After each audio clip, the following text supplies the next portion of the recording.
बिहार ने जब बगावत किया तो इनका प्रयास फेल कर गया और जो राजनीतिक विरोध करता है उसको जेल खाना पड़ता है। जो कोई भी आलोचना करता है उसको जेल जाना पड़ता है। मोदी जी की हुकूमत आई है, उस समय से लगातार देश की परिस्थिति सामाजिक और आर्थिक दोनों चरमरा गई है। अब 2024 में लगता ऐसा है कि मोदी जी अब नहीं रहेंगे।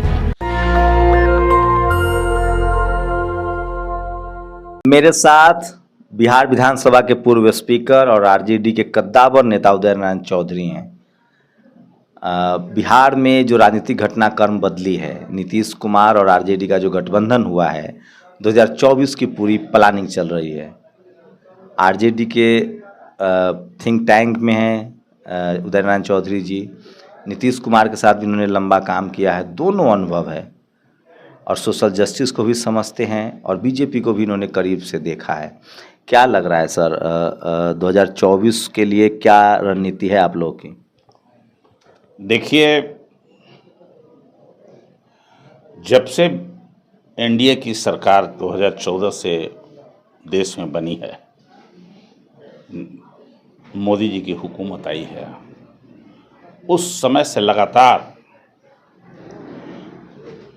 देश की परिस्थिति सामाजिक और आर्थिक दोनों चरमरा गई है और जो राजनीतिक विरोध करता है उसको जेल खाना पड़ता है। जो कोई भी आलोचना करता है उसको जेल जाना पड़ता है और मोदी जी केवल अपनी मन की बात सुनाते हैं और काम की बात करते नहीं हैं। तो जो स्थिति देश में उत्पन्न हुआ, धीरे धीरे करके सभी दलों के पीछे जो विरोध करने वाली शक्ति है, नेतागण, उसके पीछे ईडी, सीबीआई, इनकम टैक्स, ये तीनों चारों को लगाया गया कि किसी तरह से इसको परेशान करो, ध्वस्त करो। चाहे वो दलित के नेता हों, चाहे अकलियत के नेता हों या पिछड़ी जाति के नेता हों या कोई सवर्णीय क्यों ना हो, जो उसका विरोध किया सबके पीछे लगाया।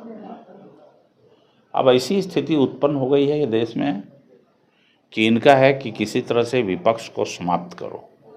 तो इस परिस्थिति में कुर्सी ज़्यादा महत्वपूर्ण नहीं है, पद ज़्यादा महत्वपूर्ण नहीं है, चेयर ज़्यादा महत्वपूर्ण नहीं है।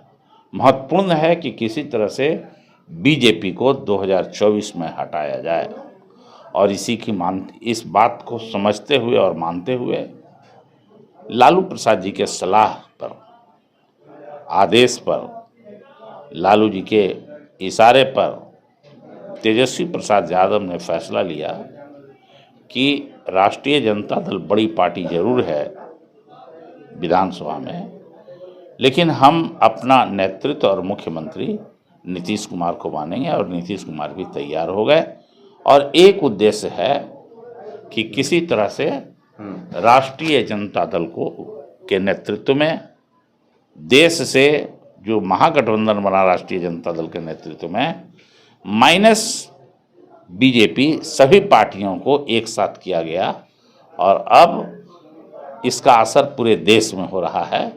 और ऐसी परिस्थिति बनी है कि बिहार का जो महागठबंधन बना तेजस्वी प्रसाद यादव के नेतृत्व में, लालू यादव के सलाह पर, सहयोग पर, इशारे पर, आदेश पर, जिसका नेता नीतीश कुमार को बनाया गया है, अब 2024 में लगता ऐसा है कि मोदी जी अब नहीं रहेंगे।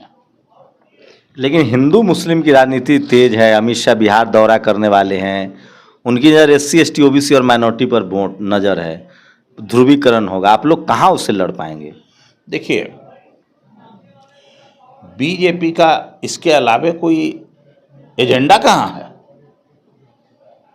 हिंदू मुस्लिम, मंदिर, मस्जिद, गिरजा, इसके अलावा कोई एजेंडा उनके पास है?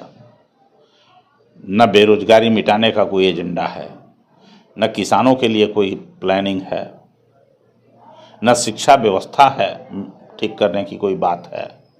सब कुछ तो फेल है।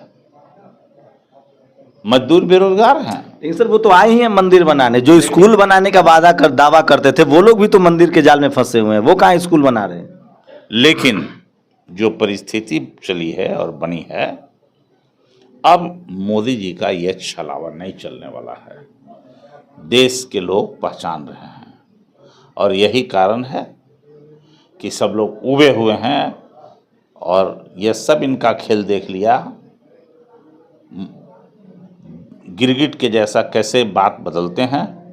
बिहार में क्या कहा, जनता के जनादेश के साथ धोखा दिया नीतीश कुमार ने, यही ना कहा अमित शाह और बीजेपी ने।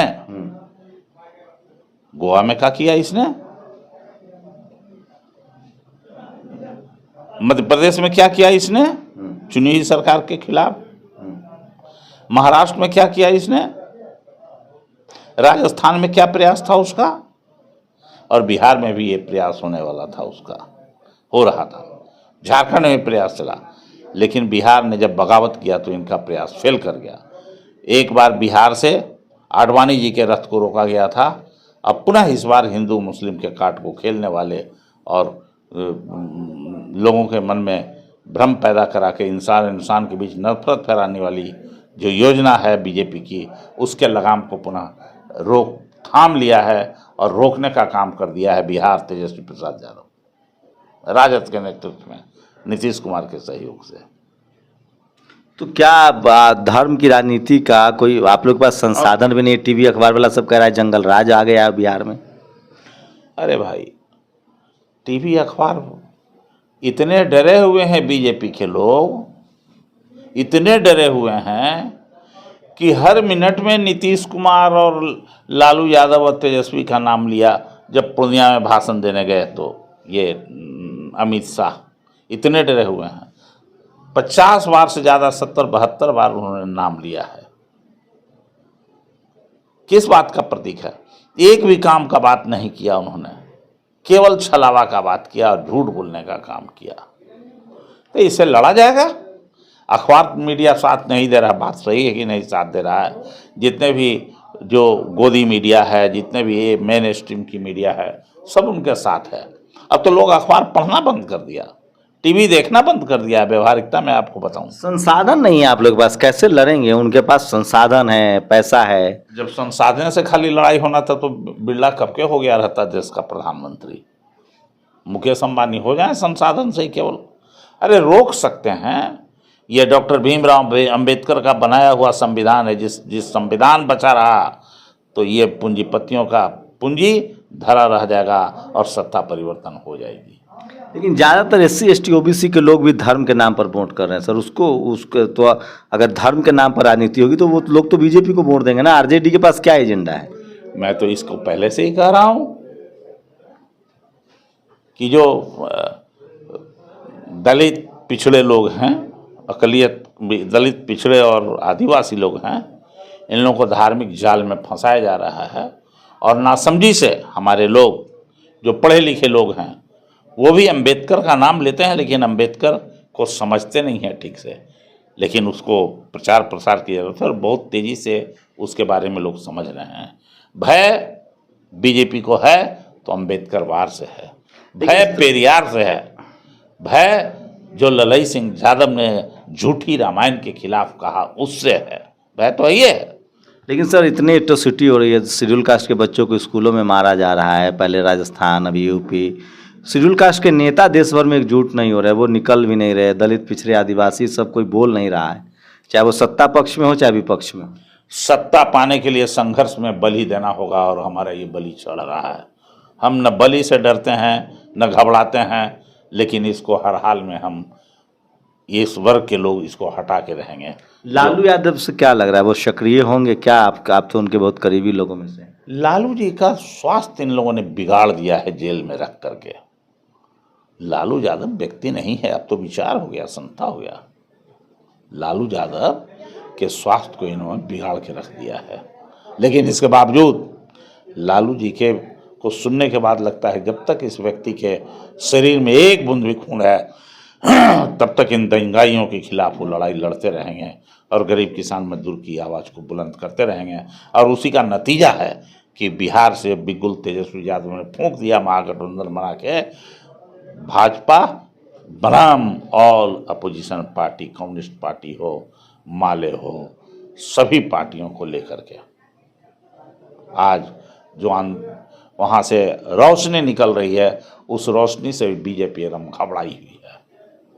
लोग कह रहे हैं कि वो ऐसी फैक्टर होगा, मुसलमान वोट बटेगा। कोई फैक्टर सेक्टर नहीं होगा। पहला है कि किसी भी तरह से कुर्सी और चेयर को और पद को छोड़ो, सबसे पहले बीजेपी को हटाओ, दिल्ली के गद्दी से बाहर करो। उदयन नारायण चौधरी हैं और जब से बिहार में नीतीश जी ने बीजेपी का दामन थामा था तो इन्होंने साथ छोड़ दिया था, जेडीयू से अलग हुए और आरजेडी में आए। फिर अब आरजेडी और नीतीश कुमार का गठबंधन है। उदयन नारायण चौधरी ने सोशल कमिटमेंट उनका रहा है, सोशल जस्टिस के बड़े नेता माने जाते हैं और सोशल कमिटमेंट के प्रति हमेशा से वो कटिबद्ध रहे हैं, प्रतिबद्ध रहे हैं। पूरी बातचीत आपको कैसी लगी, अपनी प्रतिक्रिया जरूर दीजिएगा। और क्या सचमुच बिहार से जो नीतीश कुमार और तेजस्वी यादव के गठबंधन हुआ है, आपको लगता है कि वो 2024 में मोदी जी के लिए मुश्किल खड़ा करेंगे? क्या धर्म की राजनीति का कोई काट है? क्या हिंदू मुस्लिम का कोई काट है? सोशल जस्टिस और दवाई, पढ़ाई लिखाई, जिसको लेकर आरजेडी अपना मुद्दा बना रही है। आपकी प्रतिक्रिया बहुत ज़रूरी है। कैमरा पर्सन नवीन के साथ शंभू कुमार सिंह, नेशनल दस्तक, दिल्ली। नेशनल दस्तक की आपसे गुजारिश है कि अगर इसको बचाना चाहते हैं तो नेशनल दस्तक को सब्सक्राइब करने के लिए रेड कलर के सब्सक्राइब बटन को दबाएं, फिर बेल आइकन की घंटी दबाएं। नेशनल दस्तक को बचाने के लिए बहुत ज़रूरी है कि हर खबर को शेयर करें, लाइक करें, कमेंट जरूर करें।